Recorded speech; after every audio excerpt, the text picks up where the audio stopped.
It was disobedience and yes, their own way of life that led the children of Israel into captivity and slavery. When from time to time they disobeyed God and turned away and against the will of God and the instructions that God has given to them. It happened that there was famine in their land, and then in search for food, they drifted away and away and away, and eventually they were sold into slavery. Remember the story of Joseph. Joseph was sold into slavery by his brothers. And then eventually he had to go home to call his other brothers, or he had to send his brothers to go home to call their father. When they too came to Egypt, and that was the beginning of the Israelites winding up in Egypt, and then they became slaves when a Pharaoh that was not in favor of their presence in Egypt came to power because of their disobedience. But all through everything that was going on with them, one thing is sure: God was patient with them. God had chosen them as his own special people. God loves them. And because God so loves them and he was patient with them, he was monitoring their movement, their progress, their disaster, their pain, their anguish, and everything that was happening to them even while they were away in exile, in captivity in the land of Egypt. From time to time they prayed and called upon God to come and save them. God had his own plan, and God was working with his own schedule. And in the fullness of time, God called Moses that he should come to give a message to Pharaoh, that it was time for God to deliver his people from the land of Egypt, to set them free and to bring them back to the land of Canaan, the land flowing with milk and honey, where God has promised to give to Abraham and his descendants. Now, exile itself is a form of disaster. It's a form of pain, as we read in the gospel.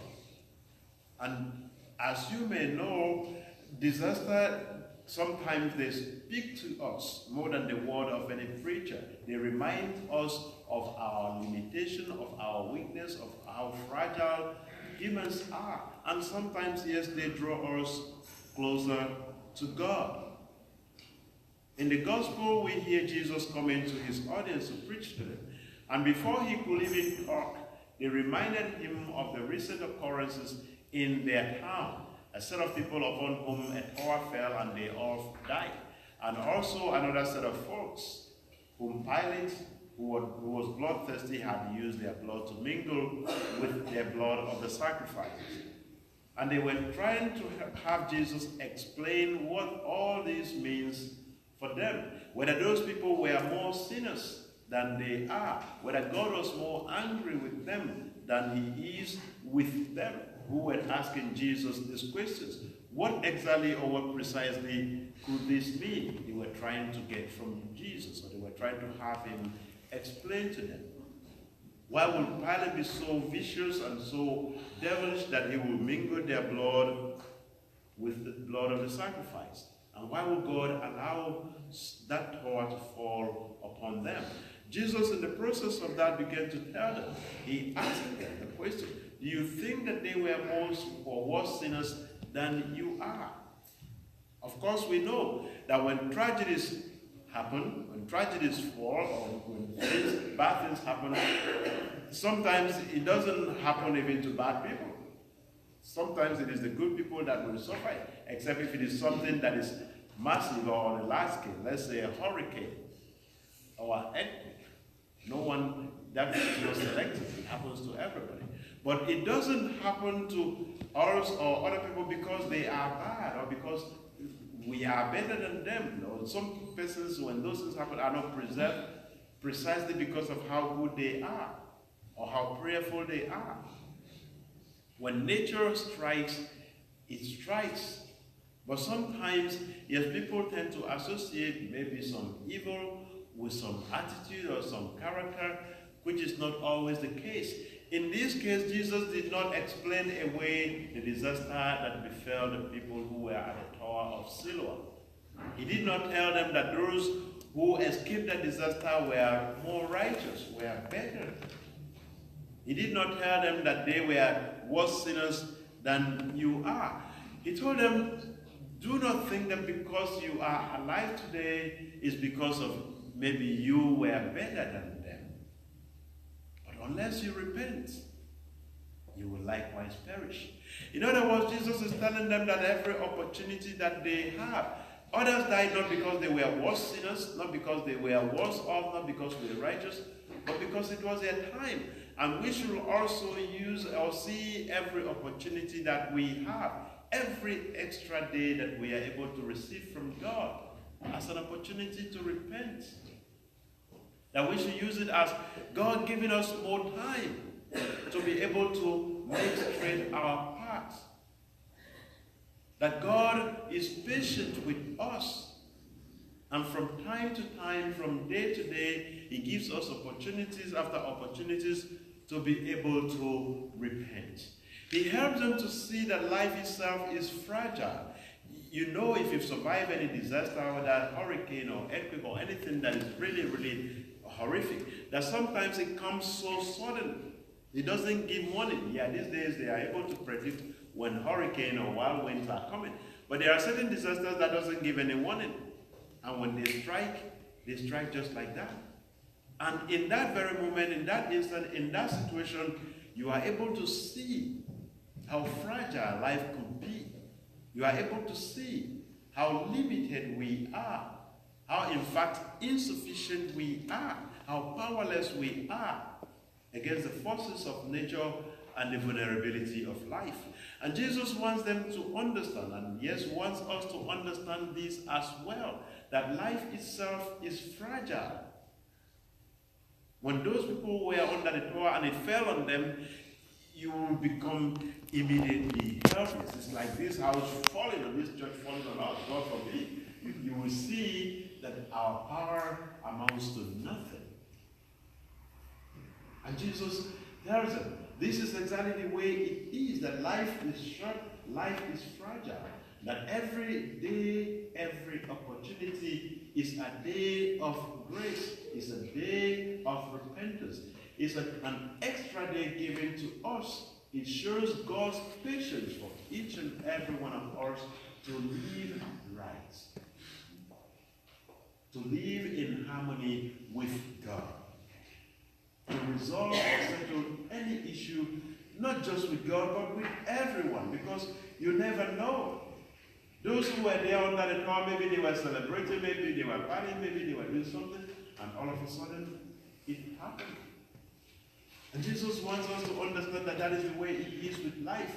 We do not have all the power, we do not have all the cards, we don't control much.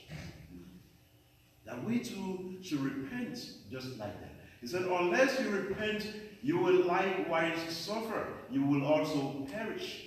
Now, he's not talking about just perishing just in death. He's talking about separation from God. Life in the presence, in the absence of God. Life eternal. Because when we die, we know we're going to face judgment.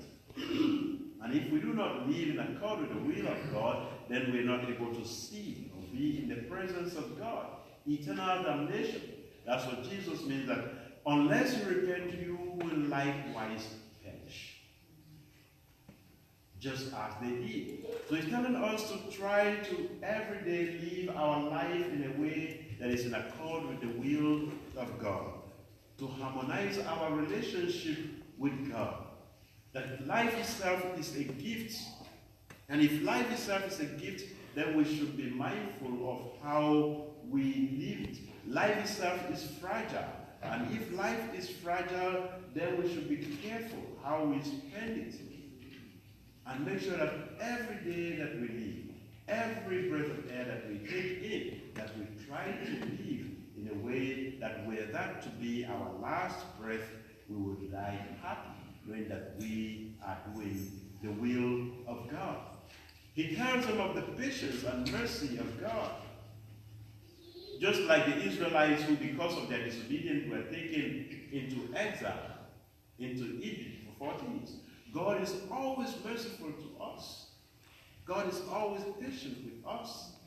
Unlike those upon whom the tower fell, unlike those whom Pilate used their blood, we and the people to whom Jesus was talking still have the opportunity to live.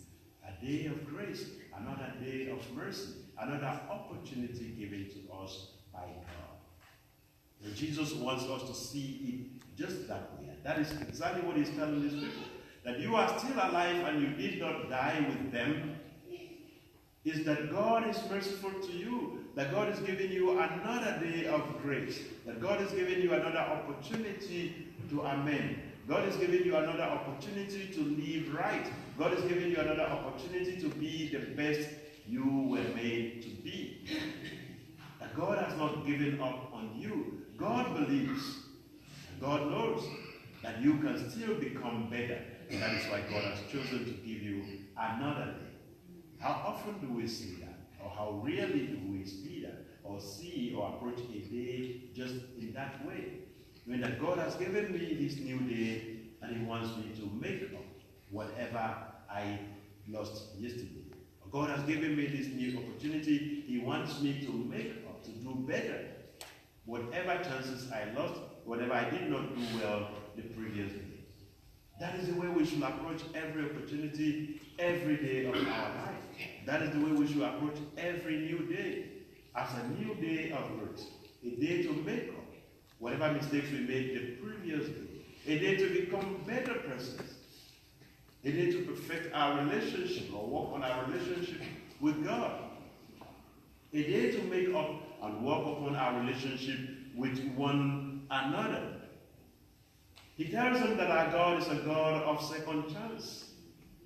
A God who does not strike and condemn and kill us just because we make a mistake.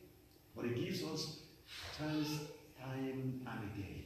But the irony is that, like I said before, we hardly see it that way. And if we do not see it that way, then it becomes difficult to take the opportunity that we are given. I pray, I hope that we are able to see every new day as a new opportunity given to us by God. An opportunity to become better. An opportunity to do better. An opportunity to be more forgiving. An opportunity to be more loving. An opportunity to be more kind. An opportunity to become the better version of ourselves. An opportunity to draw closer to God and to work on and perfect, to the extent possible, our relationship with God. So that whenever God comes to us, whenever God calls us out of this life, whenever that will be, wherever we may be, we shall have perfected our relationship with God to the point that he will not cast us away from his presence, but he will invite us to be with him in the company of the saints. Amen.